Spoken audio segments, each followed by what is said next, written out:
Welcome those in that are watching on YouTube at KCCR Sports. Had a little bit of technical difficulties. The camera decided to freeze on me before I got that first out recorded. So there is one down here to open up the ball game as Carter Peterson, the center fielder, will step to the plate as the left-hander Zabel will deliver the first pitch. That one will bounce in for ball one. This is Zabel's first appearance with the Senior Legion team. Jet Zabel, that is. Another Zabel joining here for Pierre Post State Senior Legion. Here's the 1-0 pitch. That one's over and it's now 1-1. Jet Zabel saw a number of opportunities on the mound during the high school season for the Governors. 8 2/3 innings pitched. He was 1-0 on the year.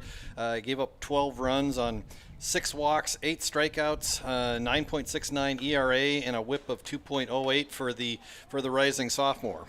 The 2-1 pitch is fouled back and is now 2-2 here to Garrett Hoffman. To Carter Peterson. Hoffman grounded out to open up the ball game. Here's the 2-2 pitch. There's a line shot to left field. That will get down into the gap, and it'll be a base hit. Marquand will cut it off out left in the first base runner of the ball game for Renner here in game number 2. Is Preston Konechny that will bat third, playing second base. Trey Heckenleibel, the first baseman, batting fourth. Keegan Winandy will be the left fielder, batting at fifth. Leo Huerners is shortstop, batting sixth. Quinn Dunham, the third baseman, batting seventh. Wyatt Hermsen, the DH, batting eighth. And Tristan Van Wessenhove, the catcher, will bat ninth. First pitch is missed for ball one to Preston Konechny. Konechny in game number 1 went to 1 for 4.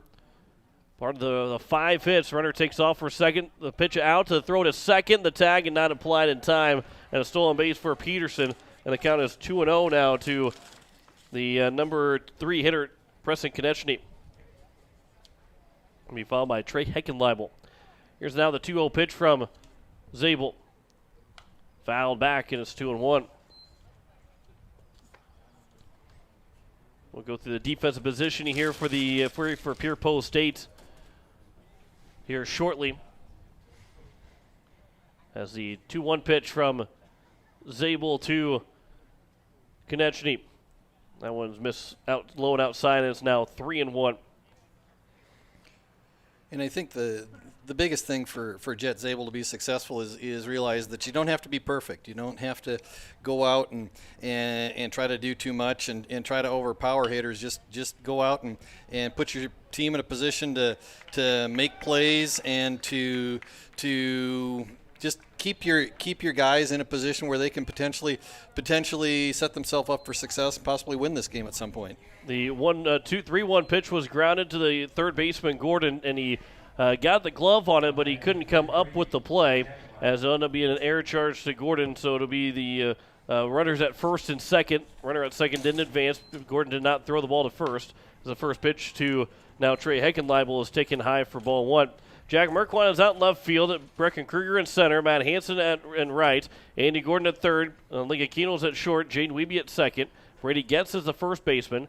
Kate Hinkle behind the plate. Jet Zabel throws ball 2 as that one was low and outside to Heckenleibel, who went 0 for 3 in game number 1. Here's the 2-0 pitch.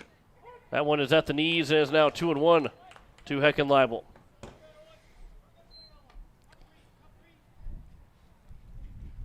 Zabel can induce a ground ball right here. That would be a nice way to get out of this inning.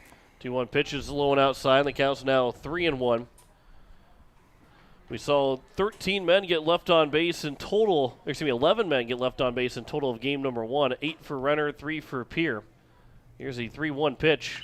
There's a ground ball to the right side. It'll be underneath the glove of Wiebe into right field. Hansen will throw it home. It will throw it high and all the way to the backstop. The second run's going to try and score. The throw is coming to the plate. Zabel will put the tag down, shove the runner trying to score. He thought the man was going to try and slide, but because he didn't slid, Zabel made sure he held on the ball and also got the tag down. One run comes in to score. The other base runner, the man with that put the ball in play, and Heckenleibel ends up at third base, and it's a 1-0 lead for Renner. A lot going on that play. Yeah, a ball that just got under Jaden Wiebe's glove at second base, and so Peterson off on the pitch and just was coming around top speed. Matt Hansen comes in from right field and just lets one fly, and unfortunately airmailed one over the top of Cade Hinkle, the catcher, and so then Heckenleibel or Konechny coming in behind him, trying to score after the throw got through, and Hinkle alertly gets back to the overthrow, throws the ball to Zabel, and then Zabel applies the tag, and I'm not sure Konechny was overly enthralled with how Zabel applied the tag. 2-0 pitch is popped up into shallow right field. It's going to be caught by Jaden Wiebe, and that will end the inning here on the top of the first. So 1 run scores on 2 hits in the inning. There were 2 errors in the inning, and 1 man left on base. We head to the bottom of the first. It is a 1-0 lead for Renner over Pierre Post State. You're listening to Post State Baseball on today's KCCR and today's KCCR.com. Evermore Boutique, where fashion doesn't have to break the bank. See them for men's, women's, and children's clothing, shoes, accessories, and so much more. Open 7 days a week, Monday through Friday from noon to 7, Saturdays from 11 to 6, and Sundays from noon to 5. Visit Evermore Boutique, located at 104 South Pierre Street in Pierre, or give them a call today, 605-494-0194. That's Evermore Boutique in Pierre. Insurance. We all need it to protect our homes, health, businesses, and belongings.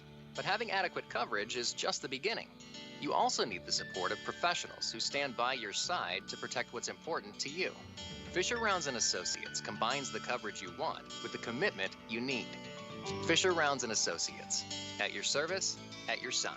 With offices in Pierre, Mitchell, Watertown, Sioux Falls, and Rapid City. At the bottom of the first inning, it is a 1-0 lead for Renner, as it'll be the order as follows for Post State: Lincoln Keenels, Cade Hinkle, Andy Gordon, Bennett Dean, Jaden Wiebe, Matt Hansen, Brady Getz, Brecken Kruger, and Jack Merkwan, as Keenels will come stepping to the plate. Down 1-0 here in the bottom of the first inning. So Heckenleibel's play was a base hit that went into right field. Hansen will get charged for an error because Heckenleibel ended up at second base because of the throw, end up at third base because of the play at home, but Konechny gets thrown out 9-2-1 to get that second out. So if you're keeping score at home, you probably already threw away your scorebook. First pitch is going to be grounded to the shortstop. Throw to first is in time by Huners. And in 1 pitch, Keenels has retired to open up the bottom of the first inning. He had a lot of. If you're keeping score at home, like I said, he probably threw away the scorebook because that was a lot going on in that one play. Because you give a hit and also an error charge in the same play, and somebody else getting thrown out in the same play. Here's the first pitch to Hinkle, taken for strike 1. To Hinkle with Maverick Jarding, the man on the mound for Renner. Here's the 0-1 pitch. That one's upstairs and is now 1-1. 4 pitchers were unavailable for Renner in this game. Wyatt Hermsen, also Tristan Van Wessenhove, Heckenleibel, and Leo Huners are the 4 that are unavailable, as it's now 2-1 here to Hinkle. But Maverick Jarding gets the start in the second game of this doubleheader. 2-1 pitch. That one's over for a strike, and the count's now 2-2. Yeah, plus Konechny unavailable after he went 6 innings in game 1. So they've only got 2 bench players, so there's only 6 available players available. I don't know how deep this pitching staff is for the second Renner team, but they've only got 6 available arms out of the bullpen here in game number 2. Cade Hinkle will single up the middle for a base hit, and the 1-out single be the first base runner for Post State. Took him about, 11 less batters to get that first base runner here in game number 2, which always helps. Andy Gordon will sky the first pitch out of play on the right side. Only 2 guys got hits for Post State. It is the 2 guys in the back-to-back in the order. They've flip-flop where the Wiebe will hit before Hansen in the batting order in game number 2. As a 0-1 pitch is upstairs, and it's now 1-1. Those are the only 2 guys with hits. And the 2 RBIs went to Merkwan and Nedved for 2 groundouts. Here's 1-1 pitch. Gordon through the left side for a base hit. Now there's 2 on with 1 out.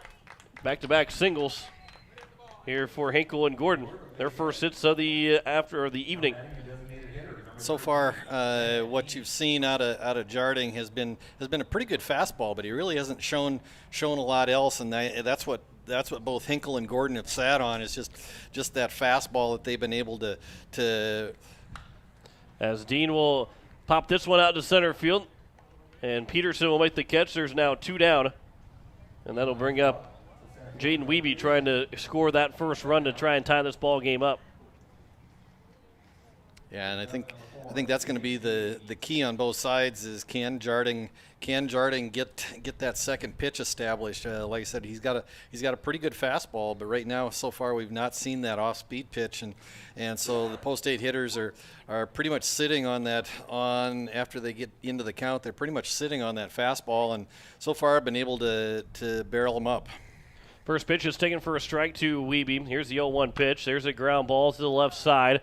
It'll be a tough play for the third baseman. The throw to first is a high one. Did he get back on the bag? Down he did. It says the field umpire, Heckenleibel, somehow got back down on the bag to make the play, as is a 5-3 put out to end the first inning.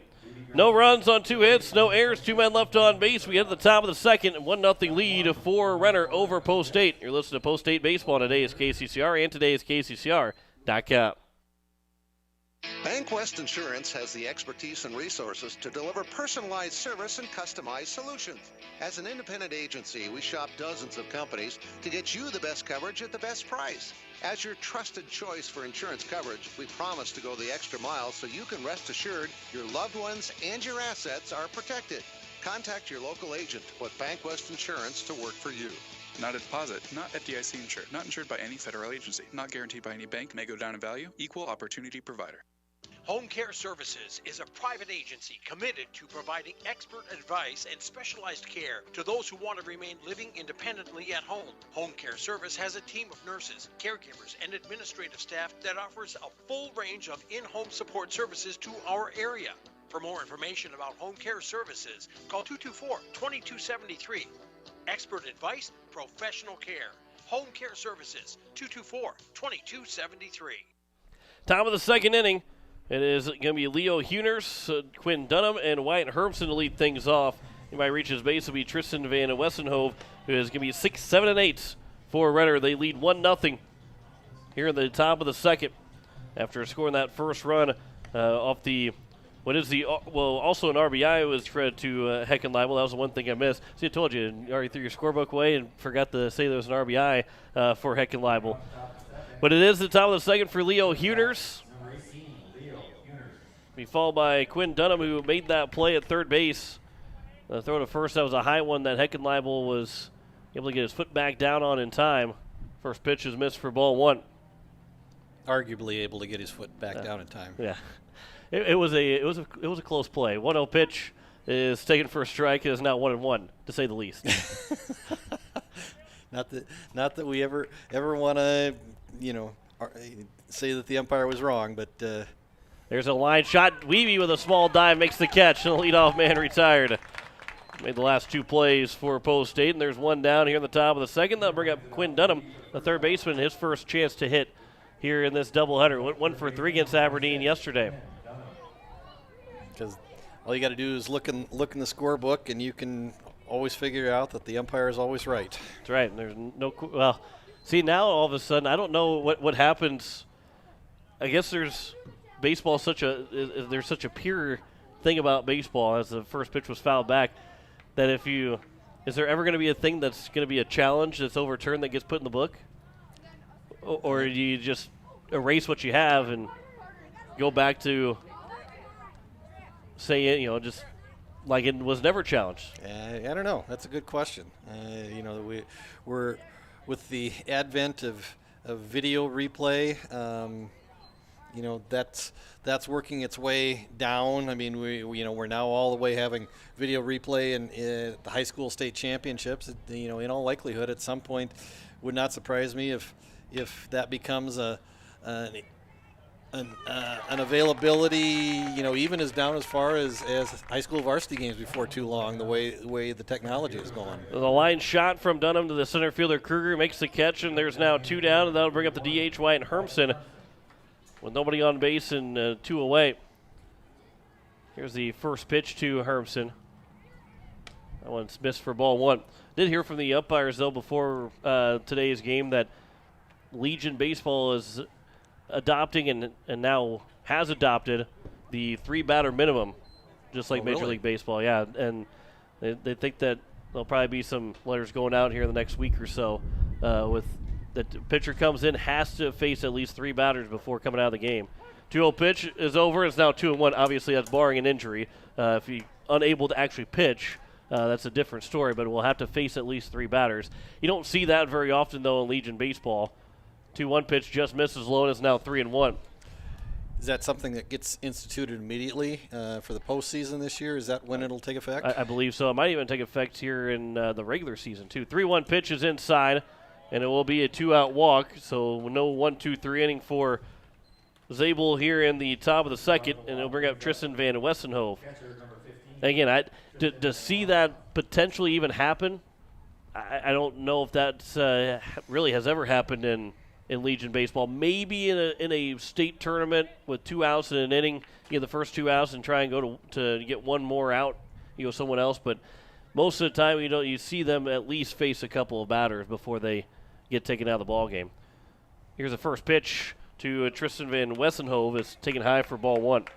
Yeah, usually Legion pitching staffs are neither that deep nor that specialized that you go and see a reliever come in and throw it a less than 3 batters at any one appearance. I mean, I assume, like you said, it's certainly possible, but not something that you would see very often.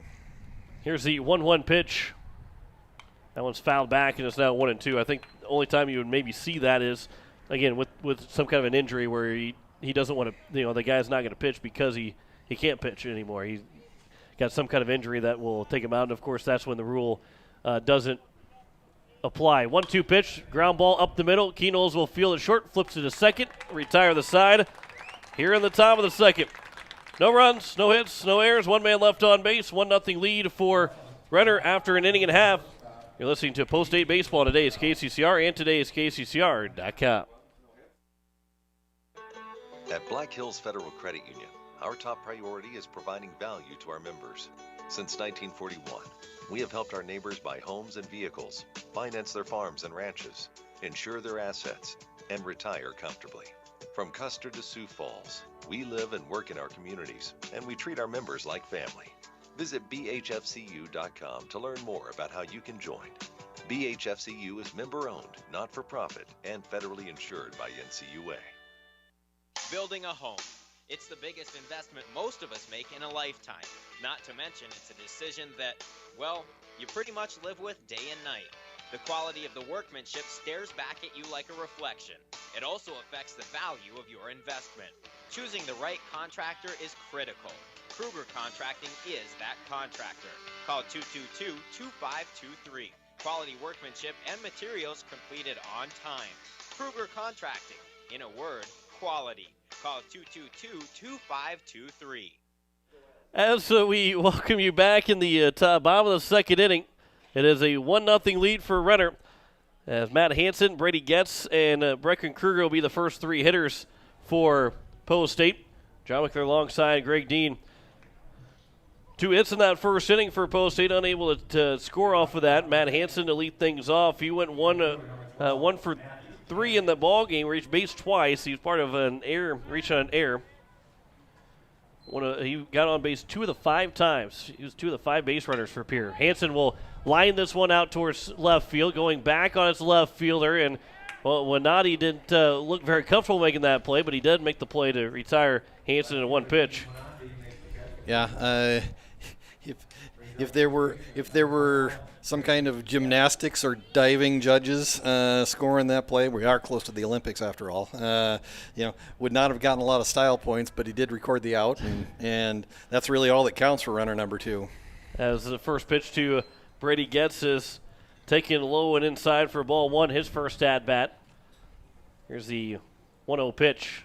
That one's on the outside edge at the letters. It's now 1-1. So you're saying the score wouldn't be near a 10? I don't think I would have given that one a 10, no. 1-1 pitch. That one's fouled down the third base line. It's now 1-2. Coach Nas made a little bit more effort. Maybe give him about a 6 on that one. He didn't really have to move. 6 is kind of generous. 6 is pretty generous there. Here's the 1-2 pitch. That one's on the outside edge, taken for strike 3, and gets us down for the first strikeout victim of the day for Maverick Jarding, and there's now 2 away, and Brecken Kruger will try and keep this from being a 1-2-3 inning for Jarding. Yeah, the degree of difficulty for Coach Nas over there was not very high, so like I said, 6 may be generous. Here's the first pitch to Brecken Kruger. There's a swing and a miss, and it's 0-1. So what you're saying, next time he needs to get the legs going a little bit and feel it between the legs. And get up the difficulty a little bit if he wants a better score. Or if he, wants to. That one's floated towards center field. That one will drop in for a bloop single for Kruger, and it keeps the inning alive for Jack Merkwan. Or if, maybe goes all Ronaldo and, uses the feet to, kick the ball up and then scoop it out of the air with the glove hand or the bare hand. I mean, that certainly would up the degree of difficulty as well. Finding ways for the third base coach to impress everybody. Either that or make a fool of himself. Here's the first pitch. That one's outside for ball 1. I think either way we're fine with it. Oh, yeah. Yeah, if he impresses us or makes a fool of himself, we're okay with it. We make a fool of ourselves all the time we get on the radio.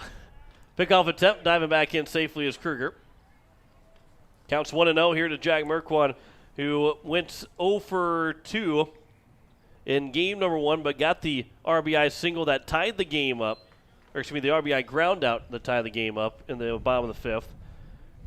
And then Nedved finished it out with another RBI ground out. The pitch to Merkwan, grounded left side, be off the glove of Huners. No chance. He'll throw it anyway and almost threw it wide off the bag. He did throw it wide off the bag, but almost threw it away from Heckenleibel. And it's now first and second here with 2 away. On the errors, it's going to be charged to Huners. Yeah, and Huners almost multiplied the error.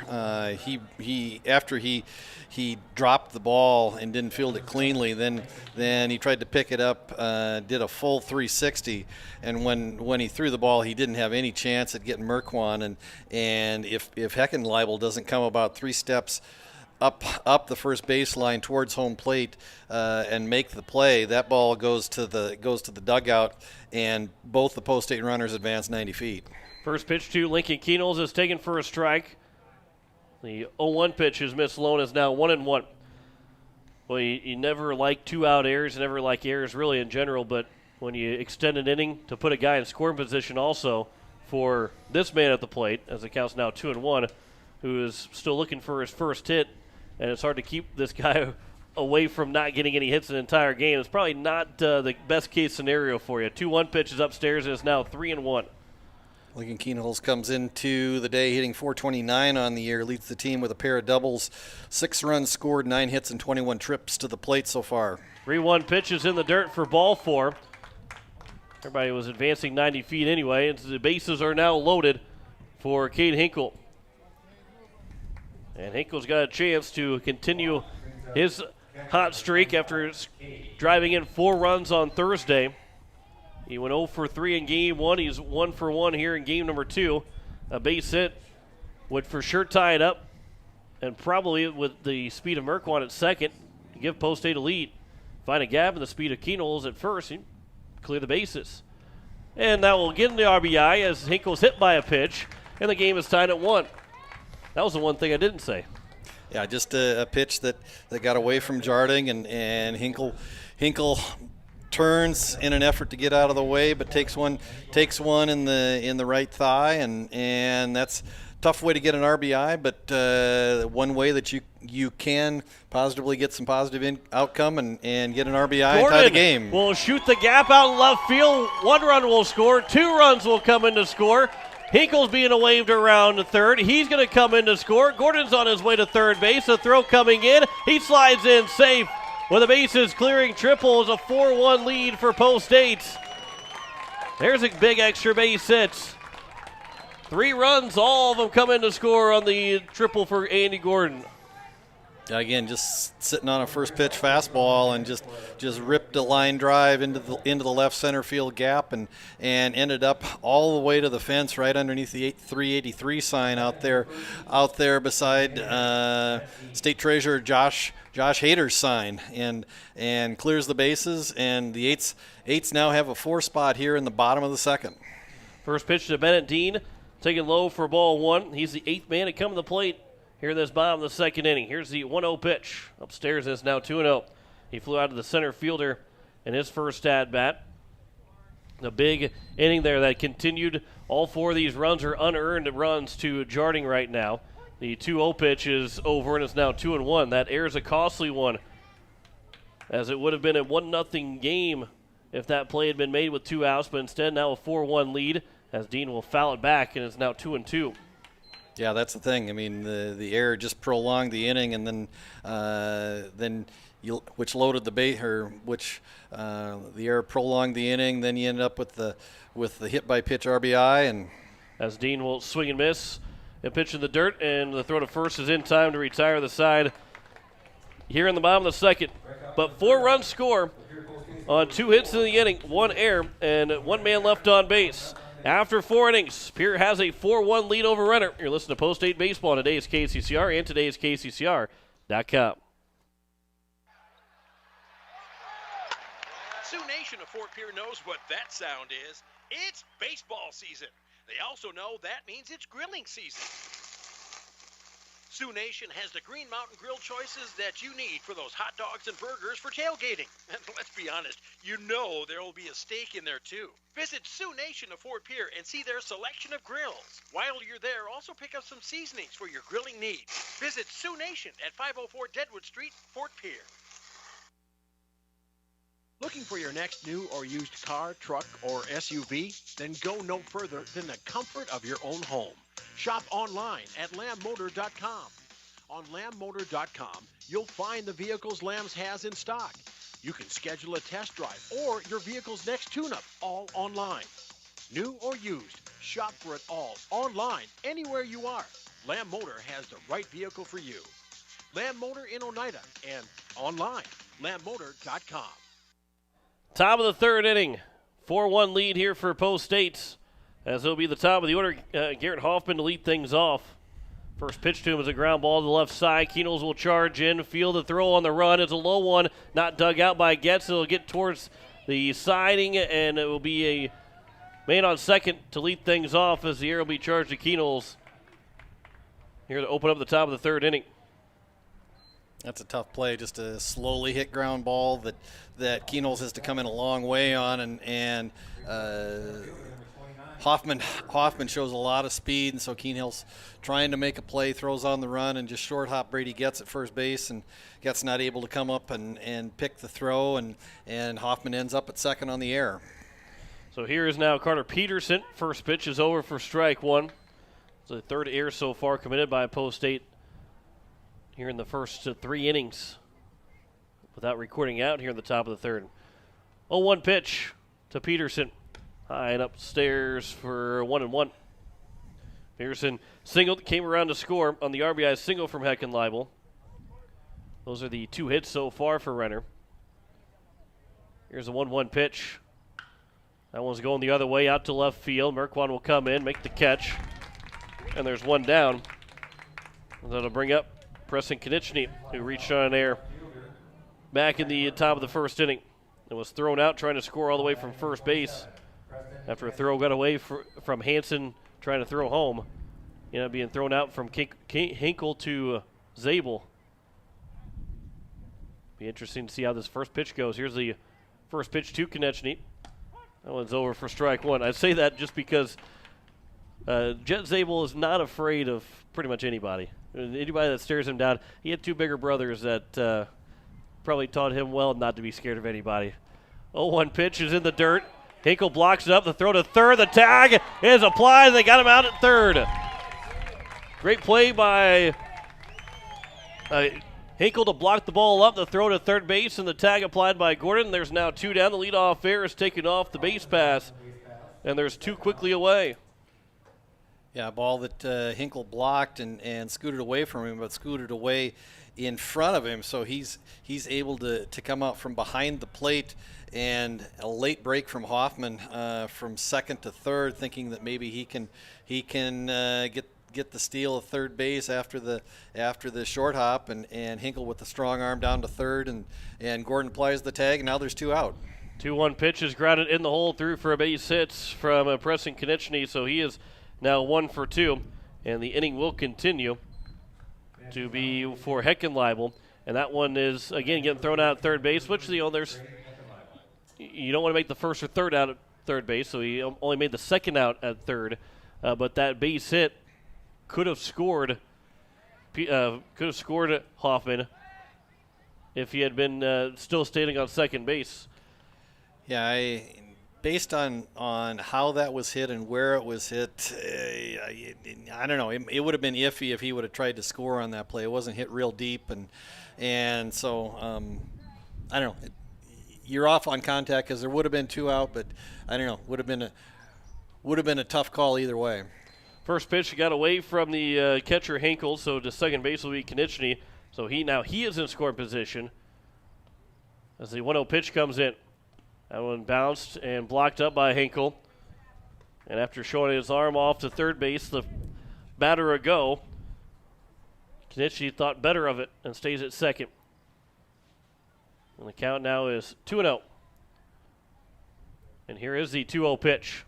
Outside, and it's 3-0.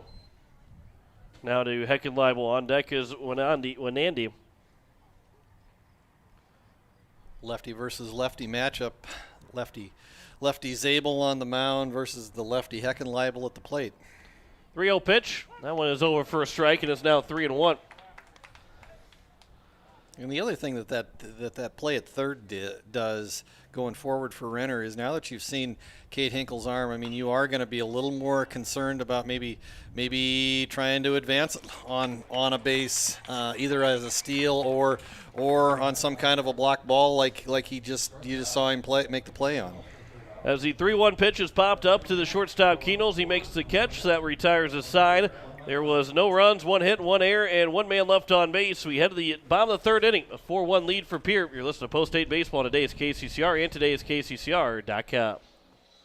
This is the life. Sitting here, sipping lemonade, basking in the warm sun, and admiring the beauty and the solitude of my very own landscaped backyard. You know, I wasn't sure, but I was so glad when I made the call to Andy at Dakota Sprinkler and Landscaping to finally have the work done. Calling Dakota Sprinkler and Landscaping was probably one of the best and the easiest decisions I've ever made. Dakota Sprinkler and Landscaping, 280-4440. That's 280-4440. Nystrom Electrical Contracting in Pierre has been providing professional sales, service, and installation since 1977.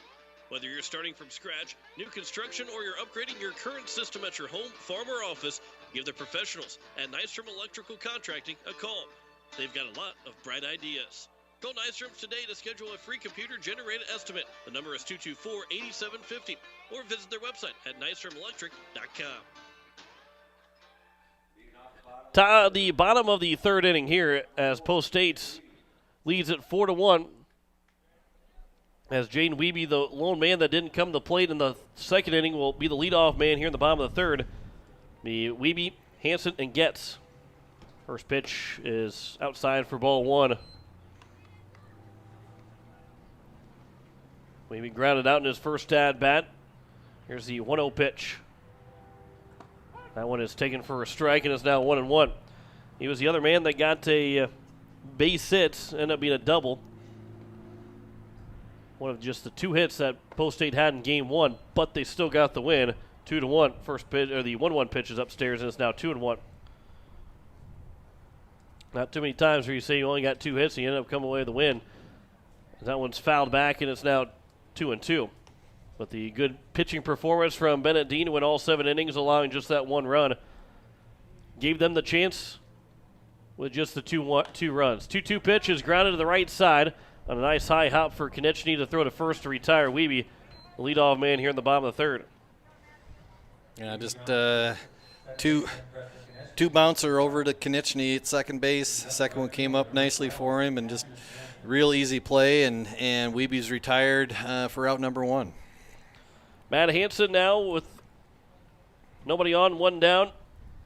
Flew out to the left fielder in his first at-bat, showing bunt. Pulls it back, taken for ball 1, and the third baseman, Dunham, will take a couple of steps to now be inside the third base bag, just out in front of the infield grass. There's a ground ball right side. That one's underneath the legs of Konechny and into right field. Hansen will take a hard round of first.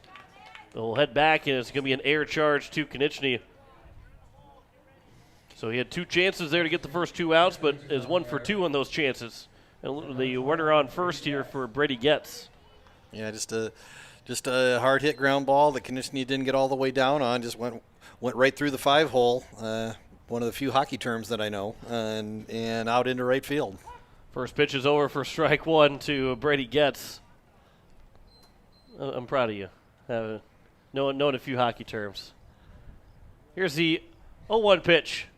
That one's fouled back and is now 0-2. They're down to the final 4 teams, the semifinals. Do you want to make a prediction on who's going to win? Do you know the 4 teams that are in the semifinals? Well, I know one of them will hoist the Stanley Cup at the end. I know that. 0-2 pitch, a swing and a miss. There, and Getz is down on strikes for the second time. Diving back in safely is Hansen over at first base. There's 2 away, and that'll bring up Brecken Kruger. I think Golden Knights are one of the teams. If I you are correct. There's 1. Yeah, and after that it's going to get pretty.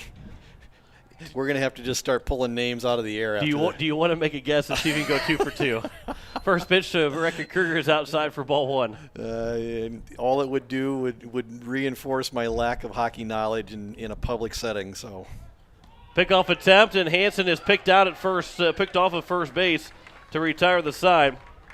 Here in the bottom of the 3rd inning, no runs, no hits, 1 error, no one left on base. We had the top of the 4th. It is a 4-1 lead for Pierre over Renner. You listen to Post-8 Baseball today. It's KCCR, and today is KCCR.com. ATVs provide wonderful outdoor recreation, but they can also rapidly spread noxious weeds. An ATV can pick up noxious weeds in one area and spread them to the next area in which it is used. When you finish your ride, make sure your ATV is free of weeds and weed seeds. Cleaning your machine is important in stopping the spread of noxious weeds like leafy spurge. To find out how you can help prevent the spread of noxious weeds, call the South Dakota Department of Agriculture or your local county weed and pest supervisor. As long as you have a local cooperative, you'll never farm alone. At CHS Midwest Cooperative, our team is your team, ready to help you make the decisions that are vital to your operation. From the seed, plant health, and marketing the grain, to fuel to keep you running, the feed to supplement your herds, and the financing programs to make it all possible. We're here for you. Give CHS Midwest Cooperative a call today and let us show you the value of the co-op. Local, loyal, and trusted for generations. As we welcome you back here, top of the 4th inning, as it will be Wenandy, Huners, and Dunham to lead things off in a 4-1 lead for Post-8's over Renner. Jet Zabel throwing 51 pitches through 3 innings. And Greg, we kind of mentioned after the top of the 3rd inning was over with that 51 pitches for Zabel, that's in a good spot. You know, if he doubles that in the next 3 innings, or I guess if he has the next 51 pitches in the next 3 innings, that's 6 innings of work. And you've got 3 pitches left to spare, so you're sitting in a good spot to try and go 6 plus for Pierre. Yeah, if you could get six full innings out of Jet Zabel and then allow him to start the 7th, that would be a really good outing. I mean, be exactly what you want out of him as this, like I said, this, you know, you kind of call it the AAA call up coming up from the Junior Legion, but just exactly what you want to kind of be the bridge to get this team through to Tuesday. 1-1 pitch is just a bit outside, and it's now 2-1 to Wenandy, who popped out the second baseman Wiebe in the shallow right field in his first at bat. That one's popped foul out of play, and it's now 2-2. All right, so now here's your prediction. You looked up the teams, so you did get a little bit of help. So you have your 4 teams. Who's your prediction to win the Stanley Cup out of those 4? Here's a 2-2. One just inside, and it's now 3-2. You know, you kind of have to be a fan of the Vegas Golden Knights. I mean, that's kind of a fun name to say. Here's the 3-2 pitch. It's outside, and it's a leadoff walk issued to Wenandy. And then the defending champion Tampa Bay Lightning are right there as well. I'll say maybe not so much the Minnesota Wild fans, that they're big Vegas Golden Knights fans. Probably not. Here's Leo Huner's first pitch. It's over for strike one. He is 0 for 1. He popped out. Actually lined out to the second baseman, Wiebe. Has some action in the bullpen out in left field for Renner 2. Here's the 0-1 pitch. That one's popped up on the right side. Gets going a long run for it. Also coming in is Hansen, and it drops just out of play. And the count's now 0-2. I think that is Carter Peterson out in the Renner bullpen getting ready, the left-hander. So the count is 0-2 to Leo Huners. Here's the 0-2 pitch. There's a ground ball up the middle, be fielded by Keenels. Quick throw to second for one. No chance at first. Maybe a little bit of a bomb on the glove from Wiebe. Would have been tough to get the double play anyway, but at least got the lead runner on the 6-4 fielder's choice. And Huners runs well, getting down the line, staying out of the double play, and a ball that wasn't hit real hard, and the Eights did the right thing by just getting the lead runner and keeping that runner out of scoring position. Showing bunt is Quinn Dunham, pulls it back and takes it for ball one. He pulled it back fairly early when the pitch was released by Zabel. I don't know if he's trying to slash his way on or try and show bunt. He'll pull back again. Now he'll swing it back, foul it back, and it'll go over the top of the press box. And it's now 1-1. I got up from that one. Thought maybe I'd have a chance. And the crowd looks up and they're giving you a 6 on your effort. I was gonna say I even stood up. That's a lot of effort for me here. Here's a 1-1 pitch. There's a swing and a miss, and it's now 1-2. So what was your favorite baseball memory? We're trying to recreate the situation that almost got you a foul ball here a couple weeks ago. Here's a 1-2 pitch. That one's fouled back, and it's 1-2. Well, I guess I'm going to change my answer now. Every time we say this, I'm going to have a different favorite memory. Here's a 1-2 pitch. Just a bit outside, and it's now 2-2. Senior year of high school, we were down 7, I believe it was, in the top of the 7th inning. Came back and scored 12 runs, took the lead, and ended up winning the ball game. 2-2 pitch. Swing and a miss. And Dunham goes down on strikes. There's now 2 down with a runner on first to bring up Wyatt Hermsen. The guy in front of me hit a grand slam to give us the lead at that point. It was a great comeback by the Saxony Crusaders back in 2012. First pitch to Hermsen, misses for ball one. Here's the 1-0 pitch. That one misses also. It's now 2-0. Yeah, I was on the opposite end of that, almost similar scenario in an amateur game one time. We were up 13 to 5 going into the top of the 9th inning in a loser-out game to go to the state amateur tournament, and we gave up 9 runs in the top of the 9th, lost 14-13. Here's the 2-1 pitch. Swing and a miss, and it's now 2-2. Was that also in 2012? That was not in 2012. Okay. That was a little earlier than that. Just a couple years earlier? Just a couple years earlier than that. Think the year actually started with the number 19. Here's the 2-2 pitch. Swing and a miss. And Hermsen will swing and go down on strikes. Back-to-back strikeouts for Zabel to end the top of the 4th inning. We head to the bottom of the 4th, a 4-1 lead for Pierre. You're listening to Post-State Baseball. Today is KCCR, and today is KCCR.com. Service Master of Pierre. It's no secret we clean carpets professionally, but not many people know we clean furniture, kitchens, bathrooms, walls, floors, and windows. We also do fire and water restoration, plus construction cleanups. There's nothing we can't clean. Give Service Master a call at 224-9919. Service Master. The clean you expect, the service you deserve. Service Master, 224-9919. At Shane's Pharmacy, your healthcare is important, and Shane wants to be the pharmacist to take care of you. Shane's Pharmacy will make sure your prescriptions are filled in a timely manner, they will answer your questions, and they will even deliver to your home or office. Call 223-9200. Shane's Pharmacy, the pharmacy you know and trust. The number again is 223-9200.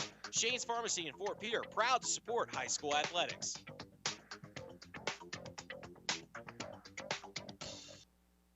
As we welcome you back here at bottom of the fourth inning, it is going to be for Post State 8-9-1. Brecken Kruger back to the plate. Jack Merquan and Lincoln Keno will be the first three hitters here for Post State.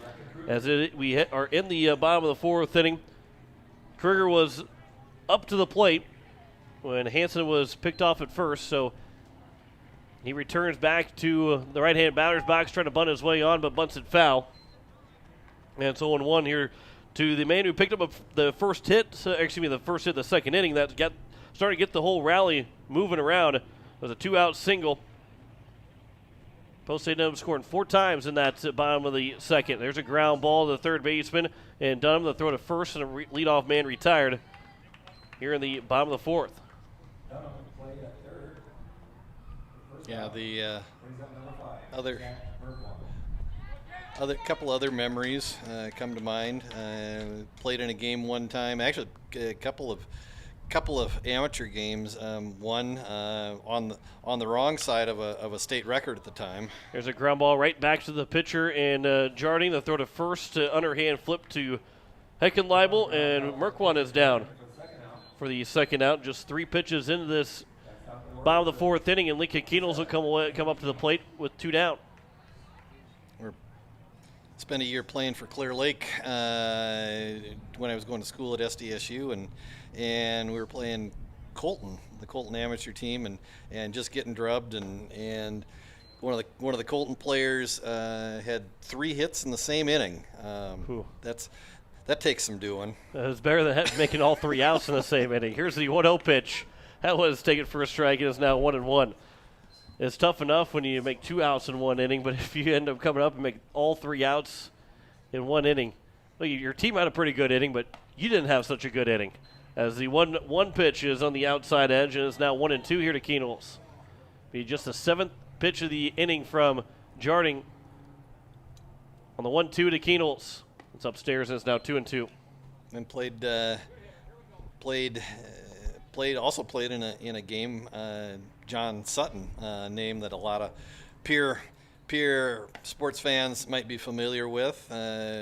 Very good baseball player for Post State. Went on to pitch at Augustana, but came back and played a couple of summers of amateur ball back here, and played with him in a game where he struck out 18 batters in a 7-inning game.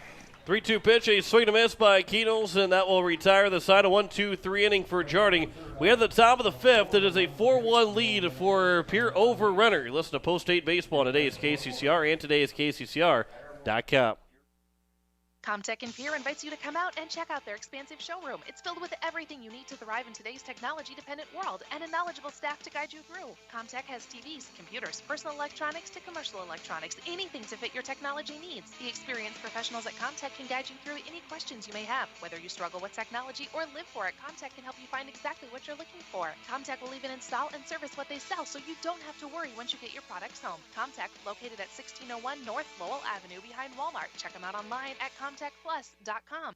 South Dakota didn't always have a capital, or even a permanent settlement for that matter.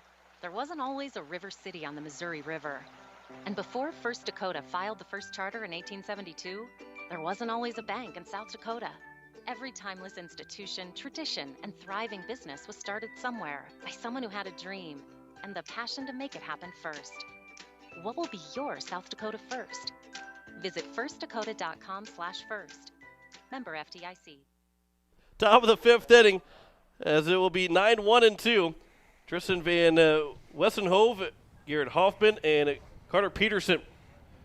He might reach his base. It'll be pressing Konieczny. First pitch to Van Wessenhove is taken for strike 1. He is 0 for 1 with a ground out. That came back in the top of the 2nd. Here on the top of the 5th, a 4-1 lead. Swing and a miss, and it's now 0-2. Van Wessenhove. Jet Zabel 71 pitches through 4 innings, and with back-to-back strikeouts to end the 4th, you can just kind of see that he's just gaining a little bit of confidence with every successive inning that he's out there. And so he gave up the single run in the top of the 1st, but he's been zeros across the board ever since then. The 0-2 pitch was fouled back, so we will do it again here at 0-2, and that pitch from Zabel is outside and is now 1-2. Garrett Hoffman will be the next man to come to the plate. 1-2 pitch. Check swing. Does not hold up. It was called third strike anyway. There's one down. Another strikeout for Zabel. That's 3 in a row dating back to last inning. His first 3 strikeouts of the ball game. And then I'll bring up Garrett Hoffman. Hoffman's 0 for 2. He grounded out and also reached on an error, but was thrown out trying to take third on a pitch in the dirt. First pitch is outside for ball 1. 1-3-2 so far for Renner. 4-4-3 for Pierre. As we have one down in the top of the 5th as the 1-0 pitch is over and it's now 1-1.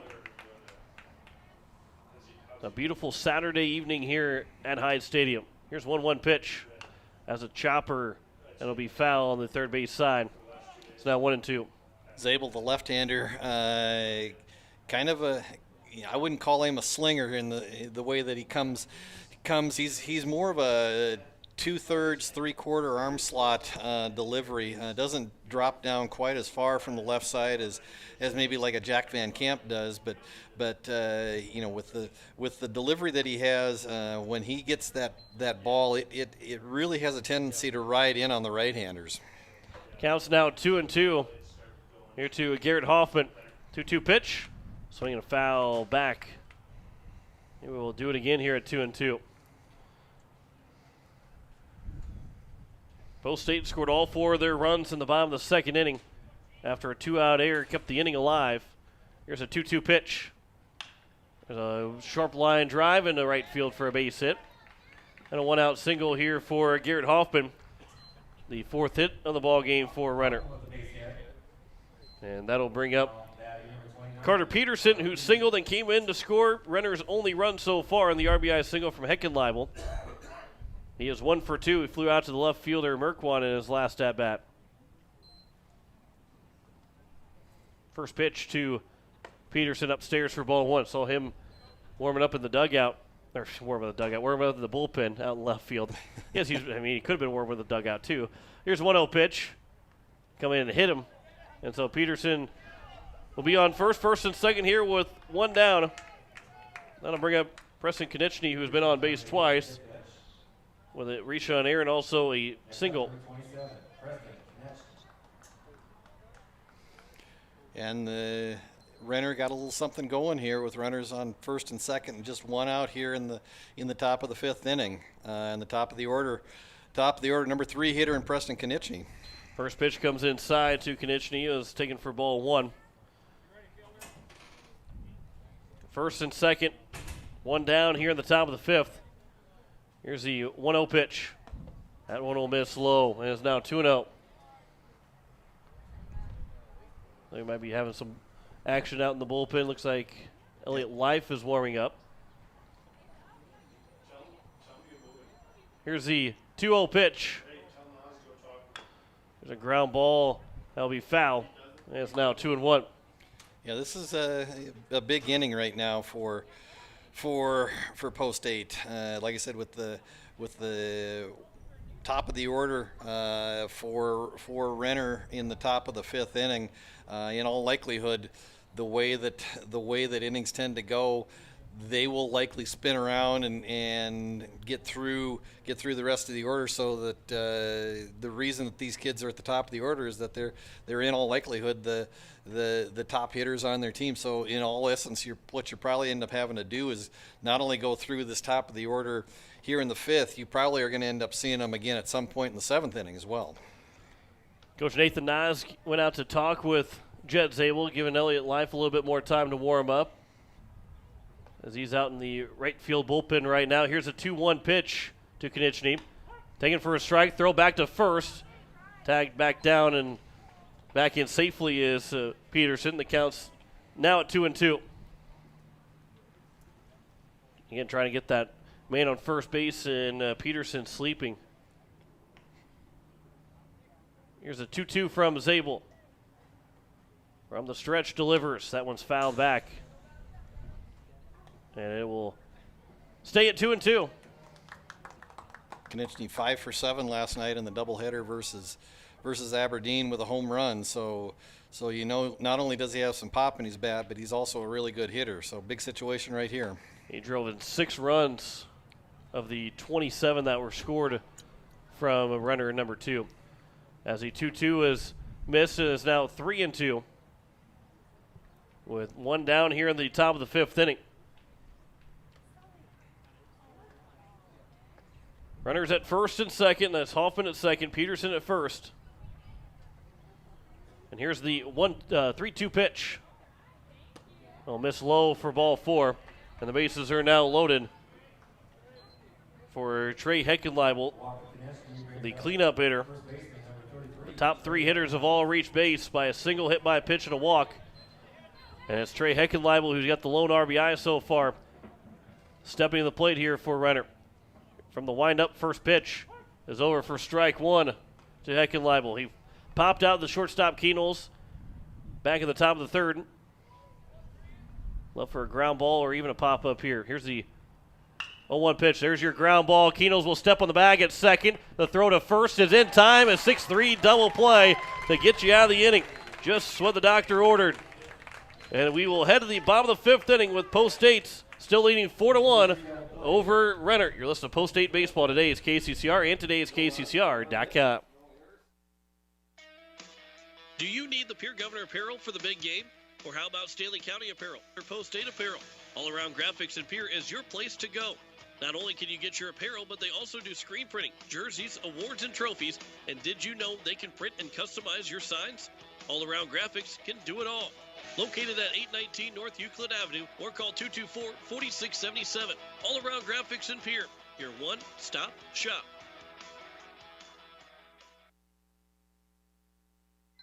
Agtegra in Highmore. We pride ourselves on providing our customers with reliable markets, superior services, and quality products.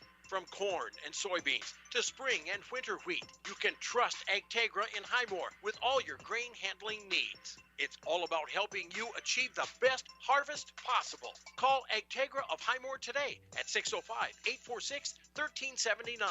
That's 605-846-1379. As we welcome you back here to Hyde Stadium, bottom of the 5th inning, 2, 3, and 4 here for Post State. Cade Hinkle, Andy Gordon, Bennett Dean might reach his base. It'll be then number 5 hitter Jaden Wiebe. Post State has scored those 4 runs in the 2nd inning. They have that 4-1 lead right now. 4 hits apiece from both sides. As the 8s are looking for their 2nd doubleheader sweep in as many contests. As Hinkle will sky this one out to right field. Going over the right fielder, it's going to land just foul. Right fielder Hoffman playing very shallow on Hinkle, who really didn't give that all much of a ride. But if that would have landed in fair territory, that would have been an easy triple for Hinkle. Yeah, and we've seen that from some of the right fielders over the last week or so. I mean, a lot of the right fielders seem to be playing fairly close and really not respecting especially the number of left-handed bats that Post State has in the lineup at any given time. Here's the 0-1 pitch. That one's outside and it's now 1-1. And even after seeing a ball over the top of his head, Hoffman comes back and is still fairly shallow out in right field. 1-1 pitch. Hinkle will pop this one up on the left side into left field when Andy is over there to make the catch. And the leadoff man retired here in the bottom of the 5th inning. As that'll bring up Andy Gordon, who is 2 for 2.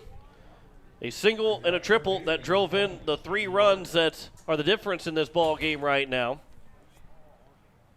was an RBI hit by a pitch from Hinkle that tied the game, and then Gordon unloaded the bases with a 3-run triple. First pitch is outside for ball 1. So he is halfway to the cycle right now with probably the hardest of all 4 of them to get. He's got the single and then the hardest triple. That one's over and is now 1-1. That was just the 3rd triple of the year for Post State. And the thing is, today, I mean, the way that this wind is acting, and we just have not seen any hard hit balls today, other than maybe Gordon's. We just haven't seen anything get to the outfield, and so if you are looking for a home run today, it's going to take a mighty blow. Well, that's Gordon not going to get that opportunity to get the third leg done because he got hit by a pitch right in the back. So he's on at first with one down, and he'll bring up Bennett Dean. First pitch is over for strike one. Dean 0 for 2 so far. Flew out of the center fielder and also struck out swinging. And again, the right fielder, Hoffman, playing very shallow for the left-handed hitting Dean. So anything that's hit over his head, which there's plenty of room over his head, could score Gordon from first base. Here's a 1-1 pitch. That one will bounce. Well, that would get Gordon to second base. And it's now 2-1. And a base hit could make it a 5-1 lead here for Post State. With just the one out, you're really looking for either Dean or Wiebe coming behind him to try to get a base hit and bring Gordon in and just add a little insurance. Right now up 4-1 here in the bottom of the fifth. Would really like to plate at least one more right here. Count goes to 3-1 here to Dean. And the 3-1 pitch.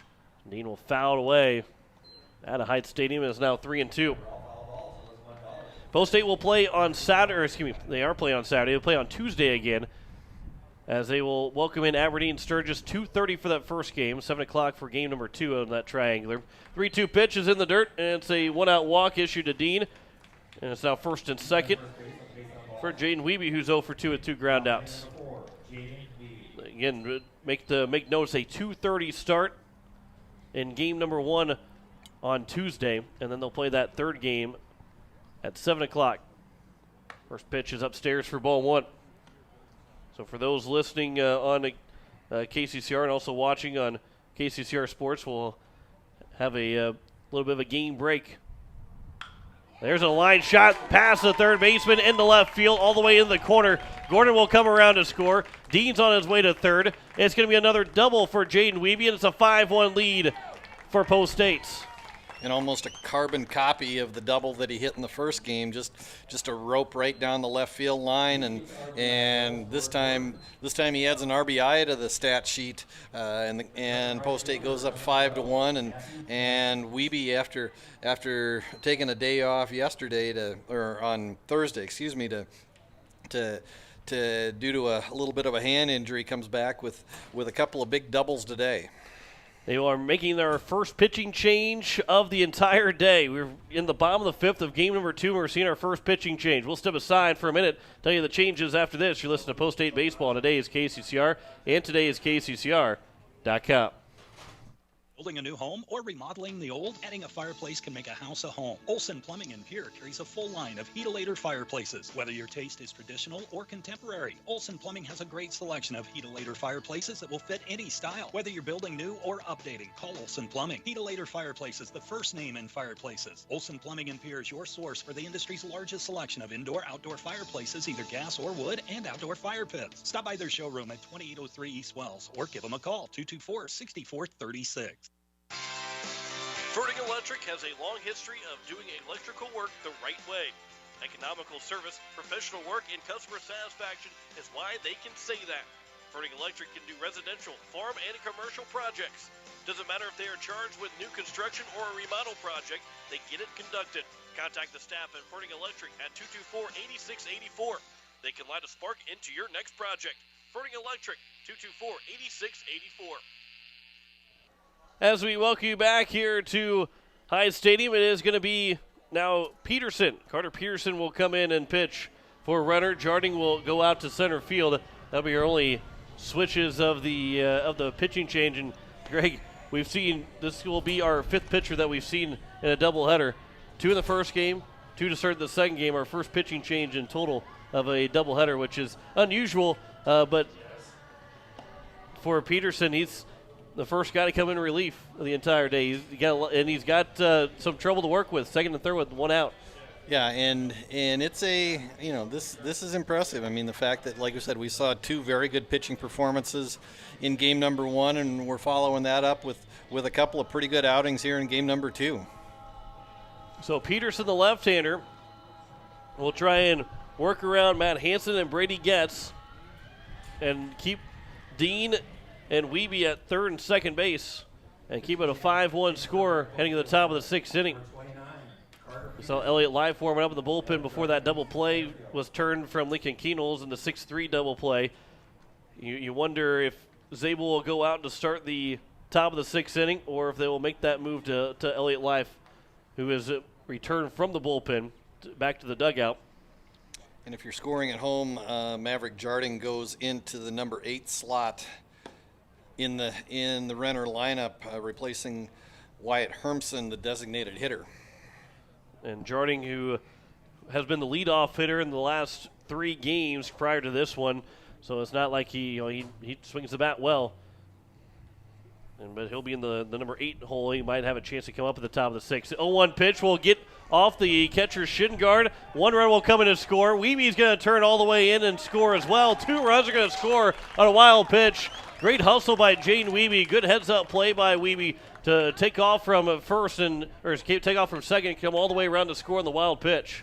Yeah, and Peterson throws hard. He's got a good fastball and a ball that just kicked off of Van Wessenhove's shin guard and went all the way up about to the middle of the post 8 dugout. And Wiebe read the play well, like you said, John. I mean, just never broke stride around third base, and the Eights get a couple of runs off a 1-pass ball. Here's now the 1-2 pitch to Hansen. That one will miss low and outside, and it's now 2-2. So a 6-run lead now for post 8. Those are 2 big runs. 3 so far here in the inning. They give them that 6-run lead. Here's a 2-2. Swing and a miss by Hansen, and there's a second out. And they'll bring up Brady Getz with nobody on, 2 away here in the bottom of the 5th. Getz is struck out looking and also struck out swinging. Looking at that first base hit. 5 hits so far for Pierre, but 7 runs. They trail 1-0 in this game after the first inning. They've scored the last 7 first pitches upstairs for ball 1. Eights have been very efficient today. 2 runs on 2 hits in game number 1, 7 runs on 5 hits here in game number 2. Here's the 1-0 pitch upstairs, and it's now 2-0. Brady Getz on the year comes in hitting 200 today, 2 hits and 10 trips. He's got 1 walk on the year. So Getz in some limited offensive action. Mainly what we've seen out of him so far has been on the mound. That one's popped up in foul territory. The first baseman coming in can't make the catch. The second libel, and it's now 2-1. That was a long run for everybody, and Peterson actually waited for Getz to run past him before he continued to go for the ball. I think he kind of gave up on it when he saw the first baseman Heckenleibel starting to charge in. But Van Wessenhove I don't think he saw that right away. So the count is now 2-1 here to Getz. Another chance for him here. 2-1 pitch. That one will miss, get to the backstop, and it's now 3-1. Just a bit high.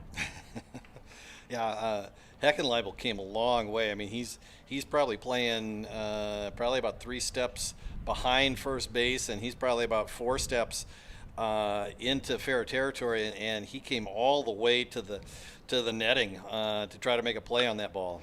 Getz will shoot this out to center field, but it will hang up for Jarding. Range to his right to make the catch and retire the side here in the bottom of the 5th. But 3 runs score in the inning on just 1 hit. There are no errors and no one left on base. We head to the 6th inning, a 7-1 lead for Post 8. You're listening to Post 8 Baseball, today's KCCR and today's KCCR.com.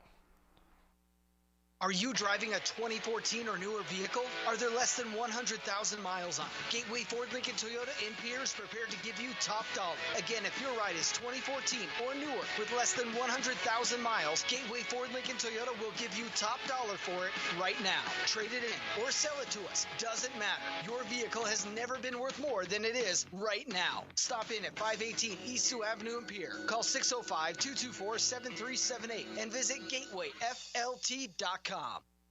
Overhead Door Company of Pierre is a locally owned business specializing in the sale, service, and installation of residential and commercial garage doors. They provide quality, dependable products with constant service and the peace of mind you need. Overhead Door is one of the most recognized and most respected brand in the garage door industry. For installation and repairs, call Overhead Door Company today at 224-6200. That's 224-6200.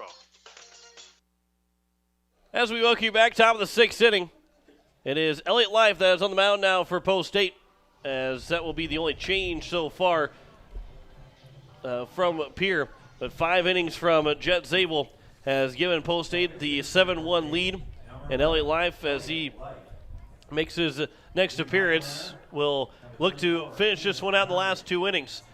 His second appearance of the season. He started, went 4 1/3 in his only appearance so far.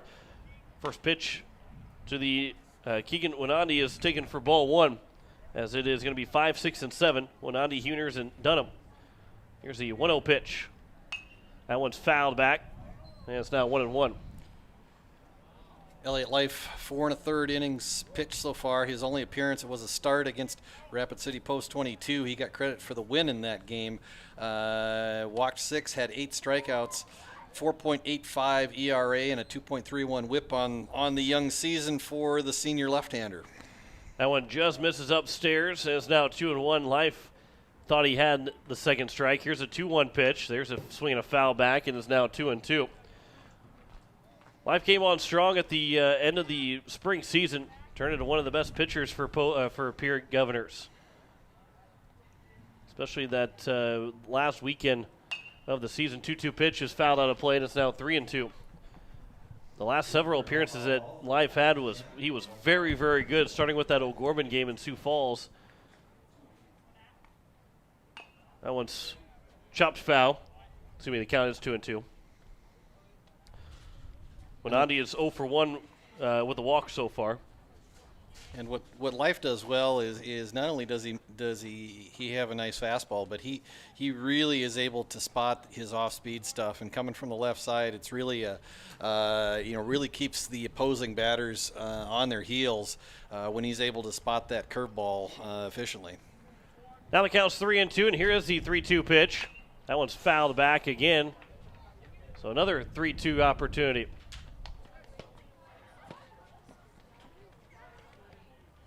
Winandi, name that is familiar if you follow South Dakota athletics. A lot of Winandi, especially baseball players from down around the Mitchell, Parkston, Dimmock area.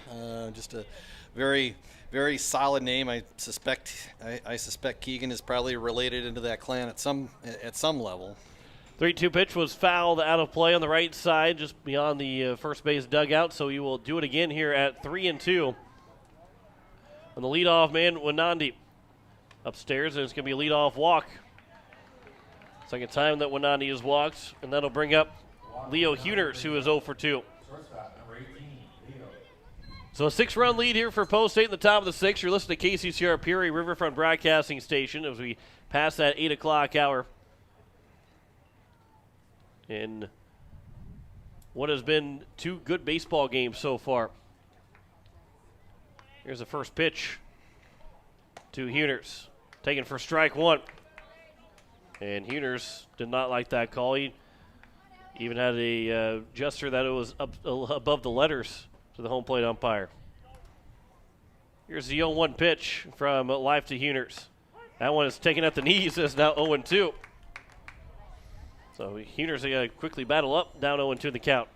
And if he didn't like the first strike, he may not have liked that second strike, and we'll see how the rest of this at bat goes. 0-2 pitch is high and outside, and is now 1-2. You know, not very. Umpires don't find that very friendly when you do make any kind of a gesture that you don't like a call. 1-2 pitch is on the outside edge and taken for strike 3. And he has something to say to the home plate umpire as Huners turns back to the third base dugout. And there's now 1 down, the first strikeout here for Elliott Life. Yeah, Huners looked back at the home plate umpire, made a gesture with the bat in his hand, and that is That is not a good idea to show up an umpire. And first pitch to Dunham is taken for strike one. Won't be probably getting those borderline calls the rest of the game. 0-1 pitch is upstairs and is now 1-1. Got some more action down in the Renner bullpen. I think that's Ian Shelbring down in the left field corner, getting ready for this Renner number 2 team. 1-1 pitch. That one's taken for a strike and is now 1-2.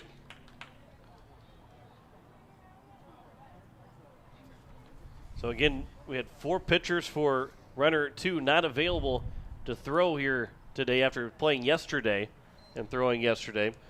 1-1 pitch is in the dirt. It's now 2-2. Before then, they had last played on Monday, so everybody that would have thrown on Monday, and of course that was Konechny that threw one of those games on Monday, was able to return. 2-2 pitch. That one's fouled out of play. We'll do it again here at 2-2. We'll give you Jet Zabel's line on the day. He will leave in a position where he can only get the win. He cannot get the loss today. He's through 5 innings, 5 complete innings, 4 hits, 1 run. It was an unearned run, 3 walks, 3 strikeouts, 93 pitches on the day for the rising sophomore, 51 of them for strikes to the 22 batters that he faced. That one misses low, and it's now 3-2. And here's the payoff pitch to Dunham. That one also missed low, so it'll be a 1-out walk, second walk issued from Elliott Life.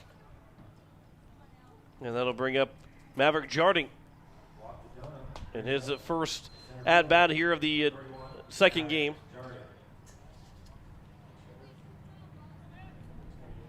We actually have a pinch hitter, number 28.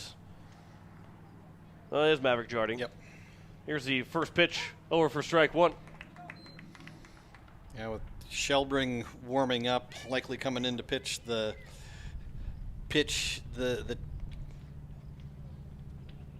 bottom of the 6th. That would only leave Renner with, according to the scorecard we got, only one bench player available. So count is 1-1 here to Jarding. Let's see if maybe Shelbring does come in or not. The 1-1 pitch, that one is right down the middle. It's now 1-2 here to Maverick Jarding, as Jarding went 0 for 3. Flew out twice to center field, struck out swinging, and did draw a walk. Here's the 1-2 pitch from Life to Jarding. Upstairs, and is now 2-2. That may be a setup pitch. Fastball up and away. Let's see if Life comes back with something off speed here to the right-handed hitting Jarding. Here's a 2-2 pitch. That one's popped on the right side in foul territory, and it will land foul. And we'll do it again here at 2-2. Life took something off of that pitch at 2-2, and Jarding just able to fight it off and poke it down the right field line. This is Jarding's first at-bat. He's in the number 8 spot, so Van Westenhove will be the next man, the number 9 hitter, and then back to the top of the order with runners at first and second. And one down here at the top of the 6th. 2-2 pitch is taken for strike 3. Throw back to first. He goes off the first baseman, gets over to third base will be Wenandy. And it's going to be first and third here with 2 away. It'll be an air charge to Hinkle to allow Wenandy to get over to third base. But a ground ball or a pop-up anywhere will get you out with Van Westenhove, who is 0 for 2 coming to the plate. Kate Hinkle certainly not afraid to show off that arm. We've seen him try to backpick, especially down at first base, a couple of different times today. And at the very least, you keep those runners honest and keep them close to the bag. And now with runners on the corners, we'll see if Renner puts Dunham in motion at some point during this at bat. First pitch misses low for ball 1 to Van Westenhove. 0 for 2, grounded out to the shortstop Keenels. He went to the short way with 2 outs in the top of the 2nd, and also struck out looking in the top of the 5th. 1-0 pitch upstairs, and it's now 2-0. Top of the order is up next, so Elliott Life really wanting to go get this man right here and keep the leadoff hitter sitting in the on-deck circle. Here's the 2-0 pitch from Life to Van Westenhove. It's on its way, and it's a fly ball out towards right field. Over for it is Hansen. He will make the catch, and that will retire the inning without a run to come in to score. No runs, no hits, one error, and 2 men left on base. We head to the bottom of the 6th, a 7-1 lead for Pierre. You're listening to Post-8 Baseball on today's KCCR and today's KCCR.com. Wondering what to do with the pitted and rutted drive? B&B Equipment will get you covered. Wanting to put something down the ground? B&B Equipment will put a hole in your project. Need to even up that property? B&B Equipment can fill that need. B&B Equipment can deliver all your gravel and material needs. B&B Equipment is here for all your excavation needs. Contact B&B Equipment, 224-6727. A contractor here for you. That's B&B Equipment, 224-6727. Innovation. It's right here. Avera St. Mary's Hospital keeps care local for you and your family, offering comprehensive care that has earned 4 out of 5 stars by the Centers for Medicare and Medicaid Services in hospital performance and safety. Avera St. Mary's world-class care is further supported by advanced technology, 2-way video e-consults, 3D mammography, and a state-of-the-art birthing center, so you and your family don't have to go anywhere else, because innovation lives right here in Pierre. Learn more at avera.org/news. Bottom of the 6th inning, it is a 7-1 lead for Post-8 as they looking to extend it before they head to the top of the 7th inning. And even 4 runs in this bottom of the 6th inning could win the ball game. Brecken Kruger, Jack Merquan, and Lincoln Keenels will be the first 3 hitters, 8, 9, and 1 for Post-8. They've won 4 in a row, looking for their 5th win in a row, which will put them 2 games over 500. They dropped that doubleheader to Sioux Falls East last Saturday. And now they're looking for an opportunity to get 2 games over 500. First pitch is popped foul right over the top of the back of the head of the umpire. That's going to be taken for, it's going to be strike 1 to Brecken Kruger. Kruger trying to find his way on through the bunt. And again, the Renner third basemen are playing very deep. And even after showing bunt on the first pitch, Dunham is still, now he's crept in at least where he's even with the bag. The 0-1 pitch bounces in, and it's now 1-1. Kruger's 1 for 2. Single bag in the second. And also grounded out in the 4th. He got everything started in that second inning. There was 2 outs, nobody on. He got what at the point was a harmless single into center field, as it's now 2-1. But then Merquan reached on an error. That kept the inning alive. Keenels drew a walk. Hinkle was hit by a pitch. And then Gordon drove in 3 runs to make it a 4-1 lead. Post-8 has never trailed since then, as it's now a 3-1 count. Kruger comes into the day hitting 182, 2 hits and 11 trips. He's got 1 RBI, 2 runs scored, a pair of walks on the summer so far for the rising junior. 3-1 pitch is on the outside edge, and the count is full now at 3-2. Still action in that left field bullpen for Renner 2.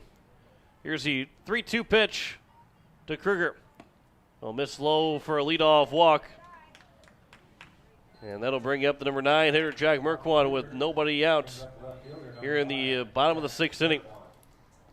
Again, a very young lineup here for the Eights in game number 2. Again, just you got 6 underclassmen in starting roles, so the upside is lots of experience being gained this year, and so the future very bright for the Eights. And again, when you add in the fact that this is a very competitive team. I mean, the way things are going right now, they're 3 outs away from potentially going to 7-5 and getting a 4-game win streak under their belt. First pitch misses to Merquan, 0-1. Here's the 1-0 pitch. That one's floated out towards center field. That one will drop in for a base hit. Merquan is 1 for 3, and it's first and second with nobody out here in the bottom of the 6th. And then I'll bring up Lincoln Keenels, the top of the order now. In Post-8, they are 4 runs away from finishing this one off. 4 runs or 3 outs here for the Eights. Would be nice to save a little bit of some arms by scoring the 4 runs here in the bottom of the 6th inning. Here's the first pitch. Goes upstairs for ball 1. In the 3 innings that Post-8 has scored so far in the 2 games, They put up a crooked number every time. 2 in the first game of the 5th inning. And then here in game number 2, 4 in the 2nd, and 3 in the 5th. The 1-0 pitch will miss low in the dirt. 2-0. Good block there by Van Wessenhove. Keenholz comes in on the day hitting .429, leads the team in a number of offensive categories. .429 average, .500 on base percentage, .524 slugging average. Keenholz will pop this one up foul. It should get out of play, and it will. And it is now 2-1. There's a pair of doubles and 6 runs scored to lead the team in both of those categories. Kruger is on at second. Merkwon at first. Count is 2-1 here to Lincoln Keenholz. Here's the 2-1 pitch. A long pause from Peterson. He'll deliver the 2-1. That one will bounce in. Good block by Van Wessenhove. And the count is now 3-1. Renner outfielders are, especially in center and right, Jarding in center, Hoffman in right, still playing very shallow. So any ball that Keenholz can barrel up will give them an opportunity to put something across the plate. He will draw a walk, Will Keenholz, as the 3-1 pitch got behind him and wisely avoided it and went to the backstop. But the count is now 3-1. The bases are now loaded here with nobody out. And we might have our pitching change here from Peterson. Well, we will see if. And it will be a pitching change. So I'll tell you the details here. Bases are loaded with nobody out in the bottom of the 6th. Post State has a 7-1 lead on Renner. Back in a minute, your list of Post State baseball on today's KCCR and today's KCCR.com. Your home and business are important to you, and you need quality furnace and air conditioning products and service. With a combined 50-plus years of experience, AirTech Heating and Cooling provides you with just that service. Call 945-0160 for sales, service, and installation of furnaces, air conditioning, and heat pumps. AirTech Heating and Cooling features the American Standard products. Sales, installation, and service. You want the best, and that's what you'll find at AirTech Heating and Cooling in Pierre. Most of us already know that Gales Gas of Pierre is the place to call for propane. They offer an automatic fill plan so you never have to worry about running out of propane. They accept debit and credit payments or a budget payment plan to spread out the cost throughout the year so you never have surprises when you get your bill. For delivery, convenience, and great customer service, call Gales Gas at 224-5518. That's Gales Gas at 224-5518. As we welcome you back here at the bottom of the 6th inning, as it will be the new man on the mound for Renner. Ian Sherbring will be the new hitter, or new pitcher. And he'll face the number 2 hitter, Cade Hinkle, to lead things off with the bases loaded. A big spot here for the pitcher Sherbring to come in and then have to, it's a 7-1 ball game, so yeah, you're trying to keep it a 7-1 score, but all of a sudden the guy that can end the ball game is at the plate.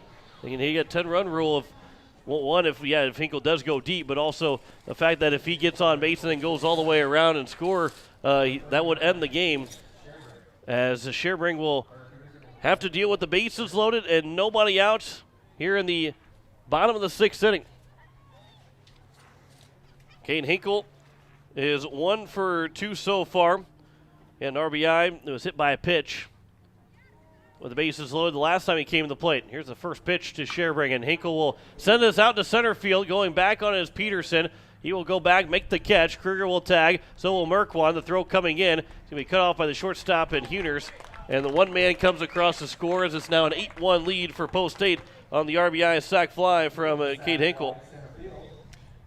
And a ball that Hinkle hit well, just got under it a little bit, and Peterson able to go back. And again, ball's just kind of hanging up today. I mean, they really aren't carrying well, and Peterson able to go back and settle underneath it. But a sac fly for Hinkle, and the Eights move the score up to 8-1 here in the bottom of the 6th. First pitch is over for strike one to Andy Gordon. It would be a good time to see Andy Gordon's first home run of the year. Here's the 0-1 pitch. Gordon will get a base in the center field, which will make it a 9-1 ball game. Rounding second, staying there at second base will be Keenholz, as now first and second with one down, as that'll bring up Bennett Dean. 4th RBI of the game for now Andy Gordon. upcoming games for Renner. They've got a game on Tuesday against Garrettson, and then they will also be in the Dakota Classic in a pool with Yankton, Lincoln North, Eden Prairie, Minnesota, and Dickinson, North Dakota. Dean will pop this one up to right field. Right fielder Hoffman going back. Now he's coming in. It's going to drop in for a base hit. The bases are going to be loaded here with one out, as Hoffman, I think, thought the ball was hit a lot harder than what Dean had already anticipated, as he turned back around, and then he turned to go back, and once he turned back around, realized it was well short of him, and it drops in for a base hit. One that shows up in the box score as a hard line drive for Dean.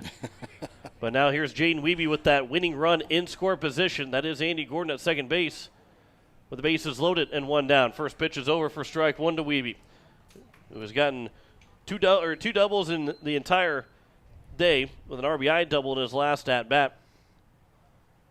Here's the 0-1 pitch. That's outside, and it's now 1-1. Hoffman continues to play very shallow in right field. I mean, I don't know that I've ever seen a Legion outfielder play that shallow, especially in right field. Here's a 1-1 pitch. It's upstairs, and it's now 2-1.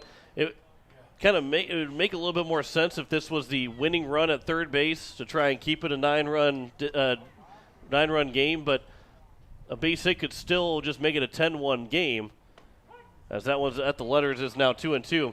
But anything that's hit over his head, which there's not a whole lot in front of him, anything that gets over his head will surely end the game now.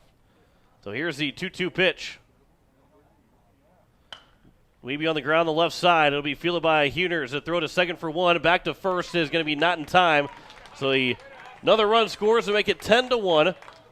And it will be first and third for Matt Hansen to try and finish this game off in the bottom of the sixth inning after the RBI ground out, or fielder's choice for Wiebe.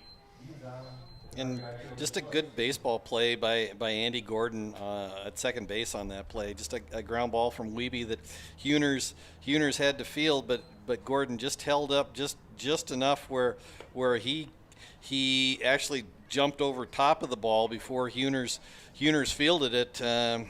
Gordon, in an attempt to try to make the play a little more difficult for Huners. Nothing wrong about the play, but give Huners credit. He was able to make the play and get the fielder's choice. 1-0 pitch misses inside, and is now 2-0 here to Matt Hansen, who is 0 for 3. Flew out to left field, reached on an air, and then was a strikeout victim. Here's the 2-0 pitch from Sherbring to Hansen. That one will get off the glove, coming in to score, and Hinkle to end the ball game as Hansen threw his head back, one to hit, but Post State will walk it off with the wild pitch on a 11-1 win. Here in game number 2 is a sweep Renner. 4 straight wins for Post State now, as they are 7-5, 2 games over 500, with a 2-1 win and 11-1 win over Renner. We step aside for 2 minutes to wrap this one up. You're listening to Post State Baseball on today's KCCR and today's KCCR.com. No one likes to have electrical problems, but when they happen, call Todd's Electric at 223-2518. With over 28 years of experience, Todd's Electric can handle any type of electrical problem, whether it's residential, commercial, or agricultural. Their knowledgeable staff knows and understands the importance of your home, business, or ag facility and are prepared to help. Call Todd's Electric at 223-2518. That's 223-2518. Todd's Electric, serving the Pierre and Fort Pierre areas. The line to power. When something just isn't right, it's natural to talk about it. If you had a toothache, you'd tell someone. If you found out you had diabetes, you'd learn to take care of it. But when you're feeling stressed, sad, or worried, you're less likely to tell someone. Why do we treat physical and mental health so differently? There is no difference. We all need someone to talk to, and there's nothing shameful about wanting to be healthy for you. When you just need someone to talk to, contact Rising Hope Counseling at 494-1500 or risinghope605.com. Rising Hope Counseling, offering hope, healing, and change. Rising Hope Counseling, because if you have hope, you have everything. Hey, it's Julia from Milwaukee Federal Credit Union, letting you know that our recreational special is back again, with terms up to 10 years, no payments for 90 days, and rates as low as 2.4% APR. Apply online or stop in at 221 East Pleasant Drive in Pierre and let Jameson or I get you started. People helping people. Hawaii Federal Credit. Sports Center is your local Ranger Boat and Mercury Outboard dealer. They're a must-see for your Ranger boat needs. See their selection of Mercury outboard motors for more power. Pierre Sports Center can help you with financing and other boating needs. Need service for your boat or trailer to keep you going? Pierre Sports Center is your one-stop shop. Pierre Sports Center, Ranger Boats, and Mercury Outboard. A combination that can't be beat. Pierre Sports Center, 1440 North Garfield Avenue in Pierre. Or give them a call, 224-5546. As we welcome you back here to High Stadium, it is a 11-1 win in game number 2 for Post States as they sweep Renner 2 in a doubleheader, 2-1 in game 1, 11-1 in game number 2. John Winkler alongside Greg Dean. And Greg, this was a win for Post State. This second win is a big one for them to kind of go to really. They had the momentum, and this second win is such a huge, even a bigger lift for Post State.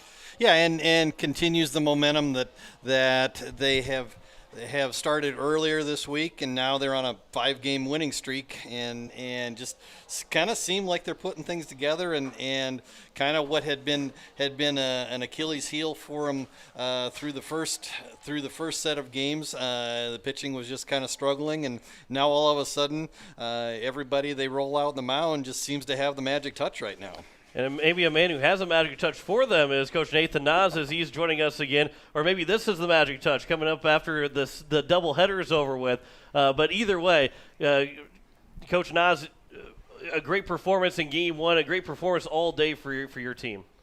Yeah, Bennett went out there, did a phenomenal job getting the complete game.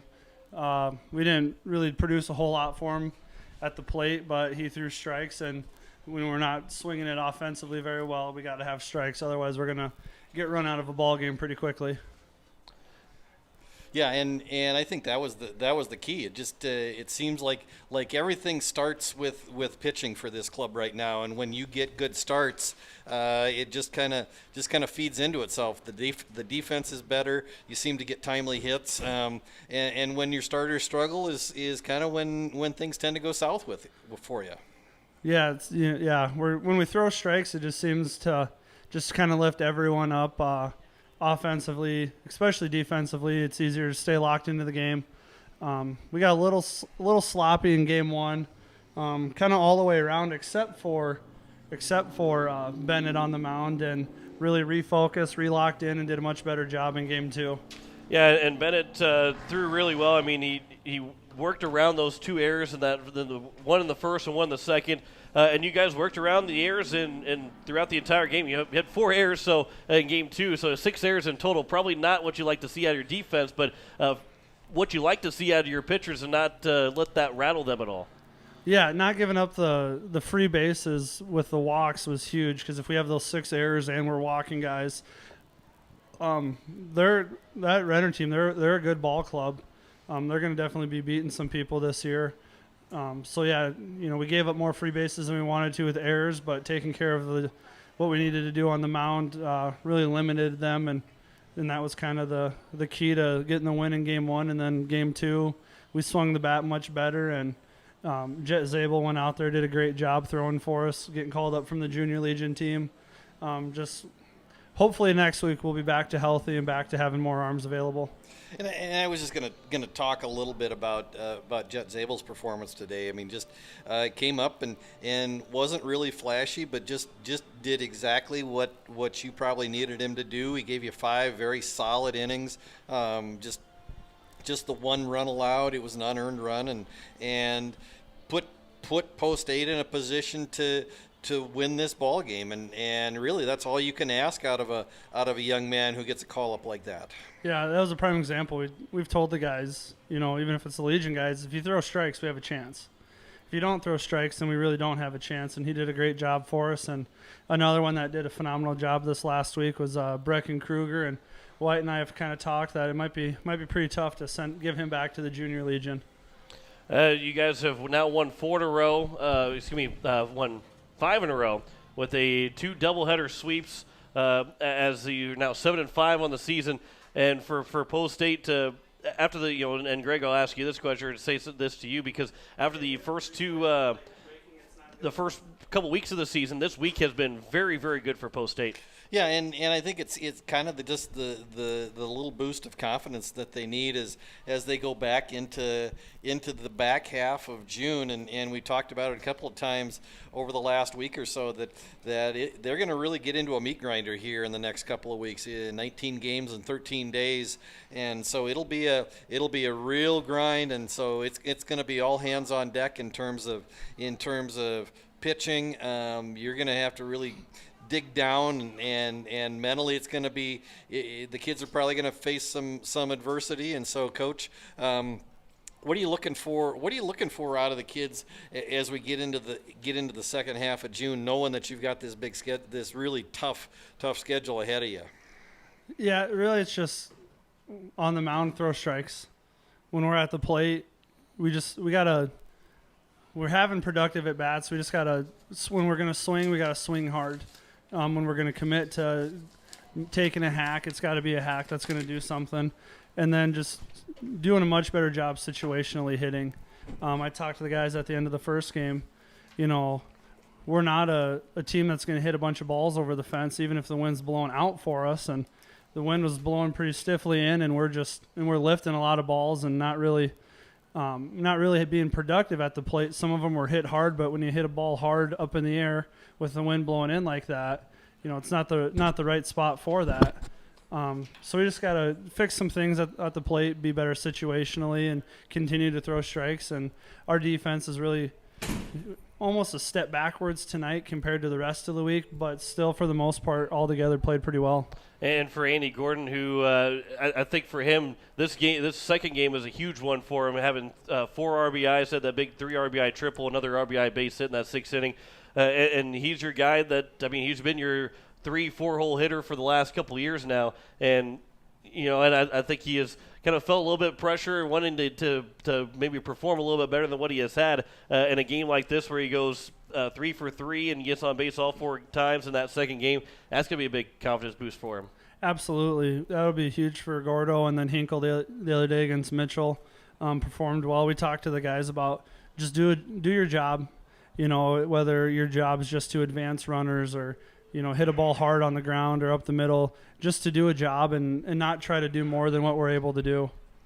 And I think that's the biggest thing is just what are you looking for right now? And in that first game especially, the Konieczny kid from Renner really did a nice job in terms of just kind of keeping you on your heels, and then what do you do in the 5th inning? You put the only 2 hits of the day in together and back to back, and then you get 2 productive outs, and all of a sudden you go up 2-1, and that's all you need.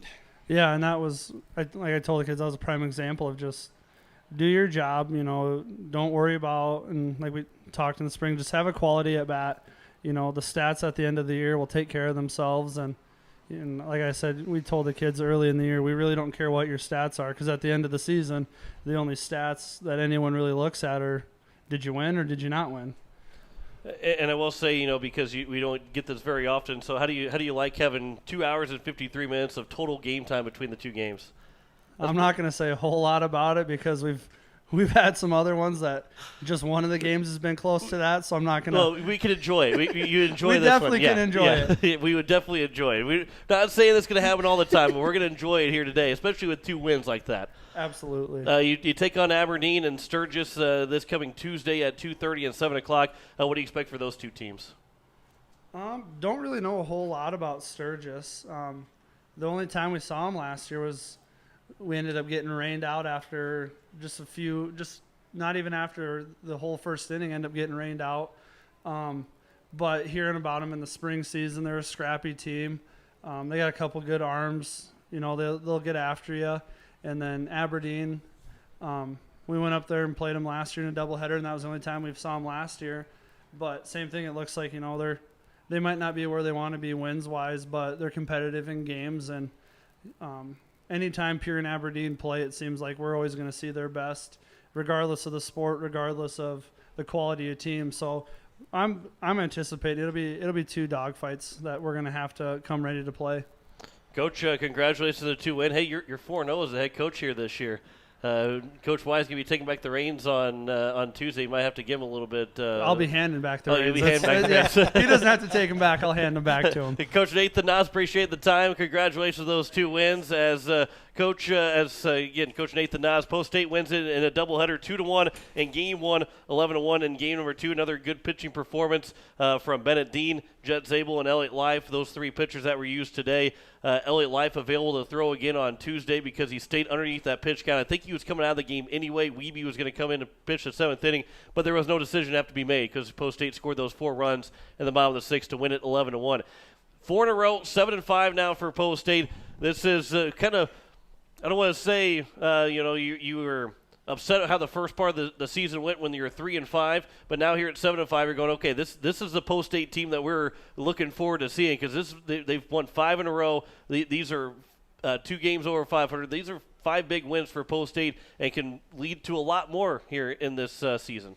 Yeah, and I know they certainly, because actually, if they had not won that second game against Watertown, one time going into that second game, they were actually 2-5. I mean, so like you said, John, not the start that they wanted, but I think they kind of have now gotten their feet underneath them a little bit.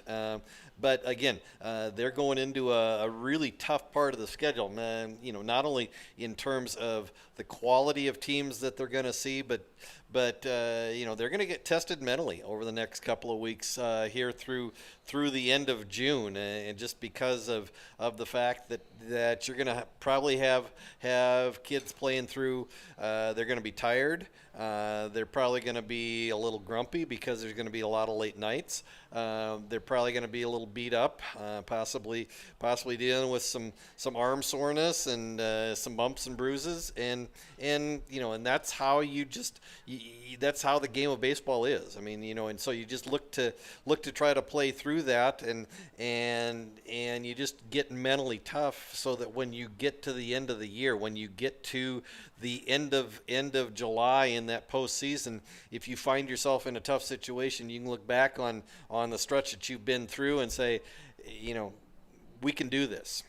Post State has now won 5 in a row, 7-5 on the season as they will play Aberdeen at Sturgis this coming Tuesday. Again, game times are 2:30 and 7 o'clock for Post State. Aberdeen and Sturgis will play in the in-between game around 5 o'clock or so for that one. So we'll have 2 games for you on Tuesday, different times, but then Post State will go on the road Wednesday and play at Rapid City Post 22 at the newly renovated Fitzgerald Field.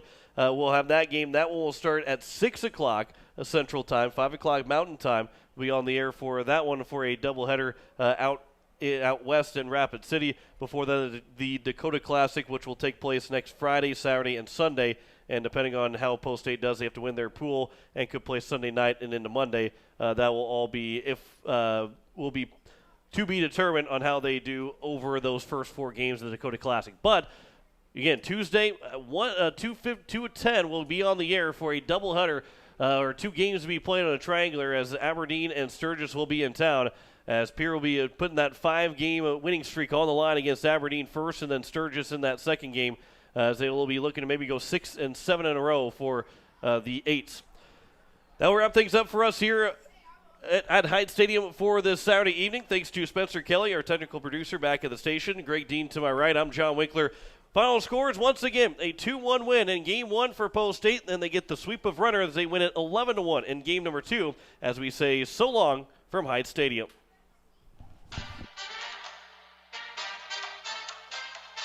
You've been listening to Post State Baseball on today's KCCR and today's KCCR.com. Post State Baseball is brought to you by Evermore Boutique, Wagner Auto, Owyhee Federal Credit Union, Service Master, Rising Hope Counseling, Todd's Electric, Pierre Sports Center, AirTech, Gales Gas, Avera, Bank West, B&B Equipment, Overhead Door Company, Gateway Ford, Lincoln, and Toyota, Farting Electric, Olson Plumbing, Agtegra, All Around Graphics, First Dakota National Bank, Comtech, Shane's Pharmacy, Black Hills Federal Credit Union, Midwest Cooperative, South Dakota Weed and Pest, Nystrom Electric, Dakota Sprinkler, Lamb Motor, Kathy Sunshine Properties, Sioux Nation, Kruger Contracting, Home Care Services, and Fisher Rounds. Join us all season long for post-8 baseball on today's KCCR and today's KCCR.com. This has been a special presentation of Riverfront Broadcasting Sports, Central South Dakota's